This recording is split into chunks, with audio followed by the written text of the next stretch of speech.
Los Angeles, 1947. The city of dreams, where bright lights promised fame, fortune, and a new beginning. But beneath the glamour of Hollywood's golden age lay a darker truth, a city of secrets, ambition, and shadows.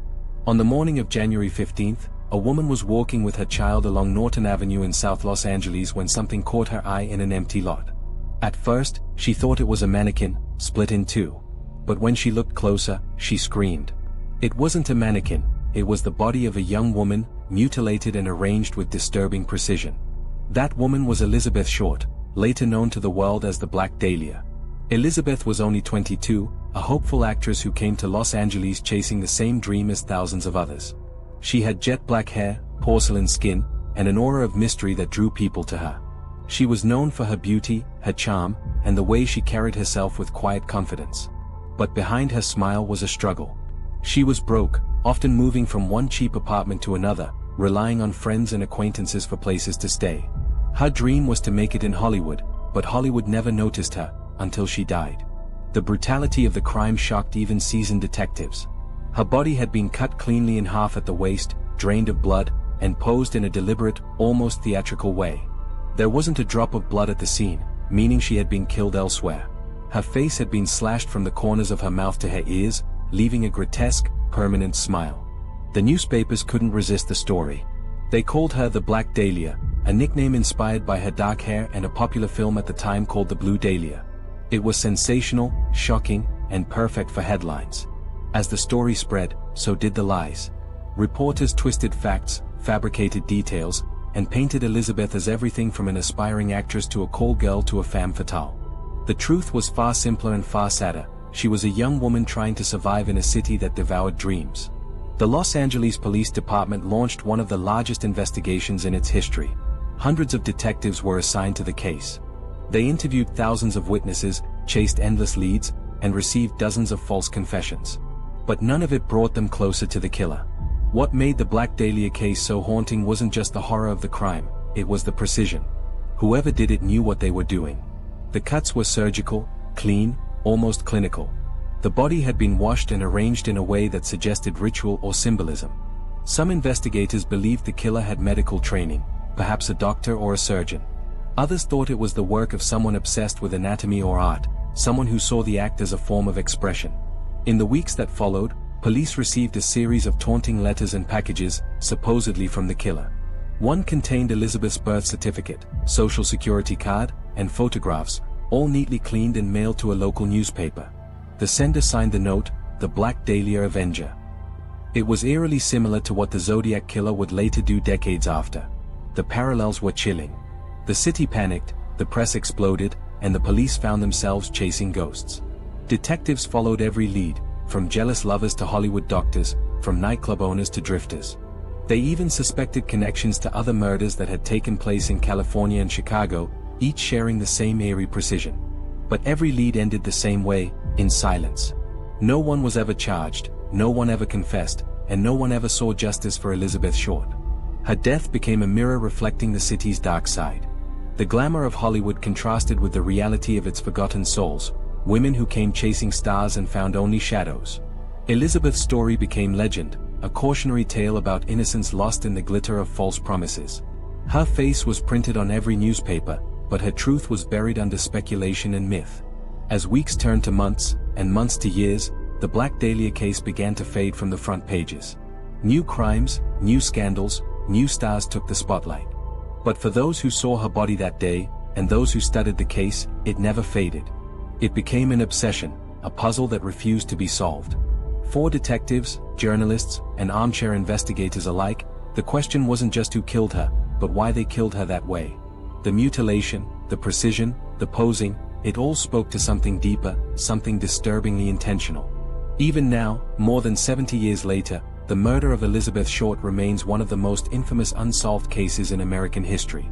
Her story is more than just a crime, it's a symbol of the darkness that hides behind the lights of Hollywood. The investigation into Elizabeth Short's murder became a labyrinth of suspects, secrets, and dead ends. Detectives worked around the clock, driven not only by duty but by a sense of horror that someone capable of such a calculated act was still out there. They interviewed anyone who had known her in her final weeks.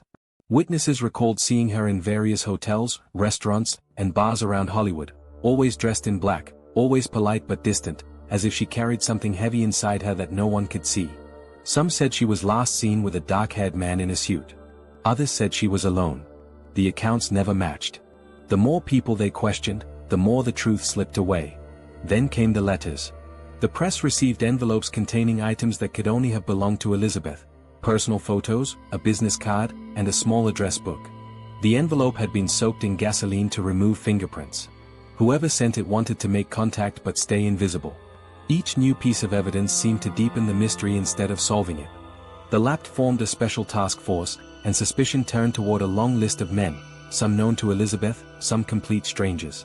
There was Robert Red Manley, a traveling salesman who was the last person confirmed to have seen her alive. He had driven her from San Diego to Los Angeles, dropping her off at the Biltmore Hotel downtown. Police detained him for questioning, but he passed a lie detector test and was released. Then there was Mark Hansen, a Hollywood nightclub owner who had once let Elizabeth stay at his home. Her address book, found in one of the taunting letters, had his name engraved on it. But despite long interrogations, no evidence tied him to the murder. As the pressure mounted, theories grew darker. Some investigators began to suspect that Elizabeth might have been caught up in something far more dangerous than a random killing. Rumors spread that her death was linked to organized crime, or that she had discovered something she wasn't supposed to know. Others claimed it was the work of a sadistic serial killer who had practiced on other victims. The press fed on every theory, printing headlines that blurred the line between truth and fiction. Then came the doctors. One suspect stood out: Dr. George Hodel, a wealthy physician known for his brilliance, arrogance, and eccentricity. He lived in a Spanish-style mansion in Los Angeles that seemed to breathe mystery. He had been accused years earlier of assaulting his own daughter but was acquitted. When police wiretapped his home in 1950, they recorded chilling conversations. On one tape, Hodel was heard saying, "Supposing I did kill the Black Dahlia. They couldn't prove it now." He laughed. Despite this, there wasn't enough evidence to charge him. The tapes were sealed, and the case once again went cold. Hodel's son, Steve Hodel, who later became an Lapt detective himself, reopened his father's case decades later. His investigation led him to believe that his father had indeed been the killer. Steve pointed to photographs, handwriting similarities, and the surgical precision of the murder. He even connected his father to other killings across California. His theory reignited public interest, but not everyone was convinced. Critics argued that the evidence was circumstantial, based more on emotion than proof. Still, the possibility that the Black Dahlia's killer had lived among Hollywood's elite, dining with the city's rich and famous while hiding one of the darkest secrets in its history, was too chilling to ignore. Through the years, more than 50 people have confessed to the murder: actors, drifters, soldiers, even women, but none were telling the truth. The case has become a magnet for obsession.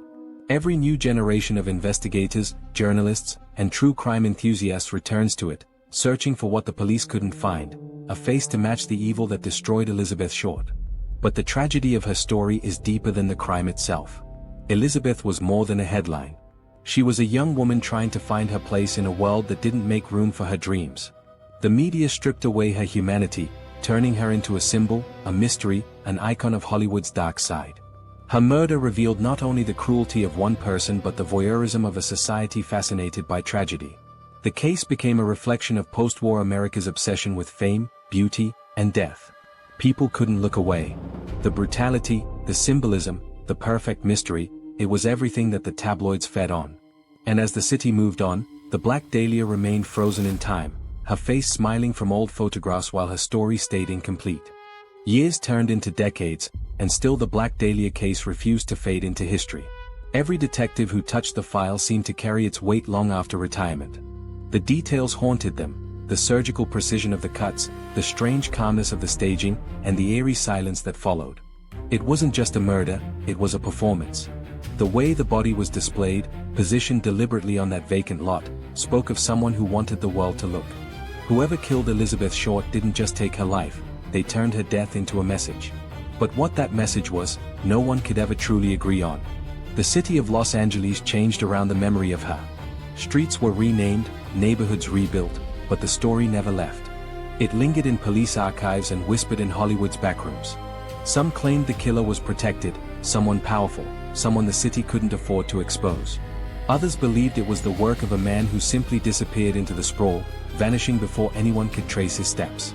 For years, journalists chased shadows, writing new theories that stretched from secret affairs to occult rituals.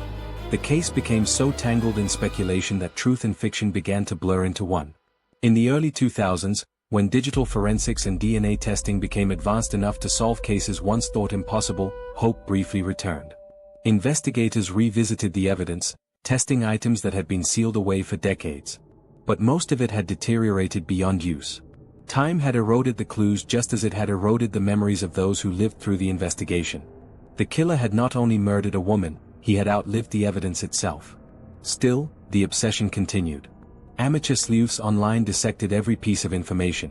They compared photographs, tracked down descendants of suspects, and even used modern mapping tools to retrace Elizabeth's final known movements. Every few years, someone claimed to have solved the mystery, but none of those answers ever stood up to scrutiny. The truth remained just beyond reach, like a shadow always slipping out of sight. For many, the Black Dahlia became more than a murder case, it became a symbol of innocence lost. Elizabeth represented all the dreamers who came to Hollywood searching for light and found only darkness. She embodied the fragile line between fame and anonymity, beauty and exploitation, life and death. Her story was America's story, a country that worshipped glamour but fed on tragedy.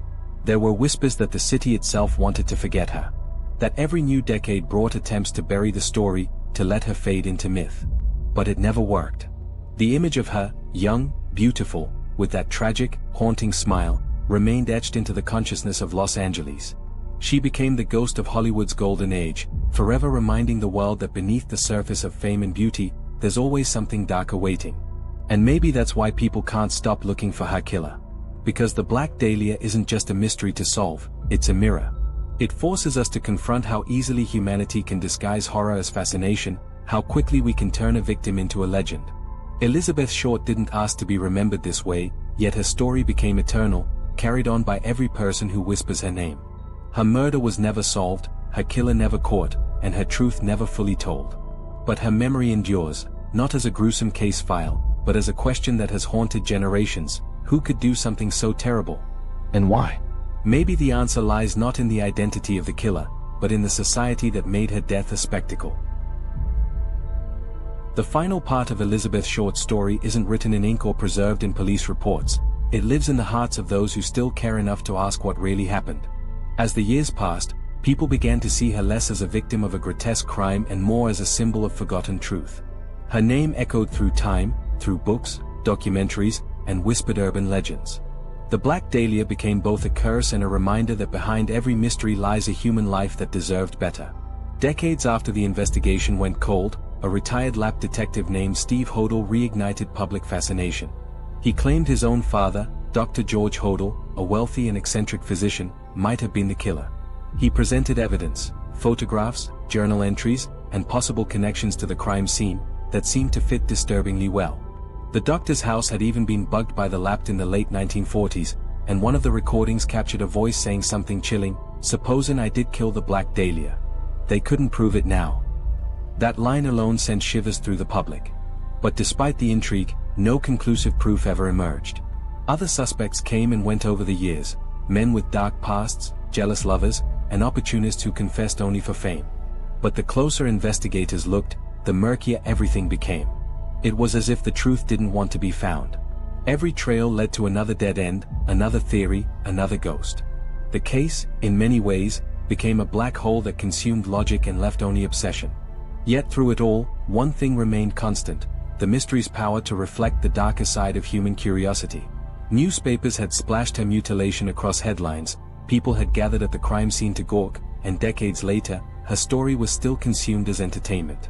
We wanted to solve the murder, but we also wanted to keep the legend alive.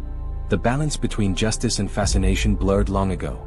Even now, if you stand on that empty lot on Norton Avenue where her body was found, you can feel the chill in the air. The city hums quietly around you, unaware or unwilling to remember. Street lights flicker. The sound of passing cars fills the silence. You can almost imagine her there, Elizabeth Short, not the Black Dahlia. A young woman full of hope, laughter, and dreams. She came to Los Angeles chasing light and instead found herself swallowed by its shadows. The truth of who killed her may never be known. But perhaps the greater truth is this: some stories aren't meant to be solved. They are meant to remind us of the fragility of innocence, the danger of obsession, and the darkness that sometimes hides behind beauty. Elizabeth's story lives on because it forces us to confront those truths again and again. The Black Dahlia may be gone, but her mystery endures, etched into the city's soul, waiting for someone brave enough to face it without turning away.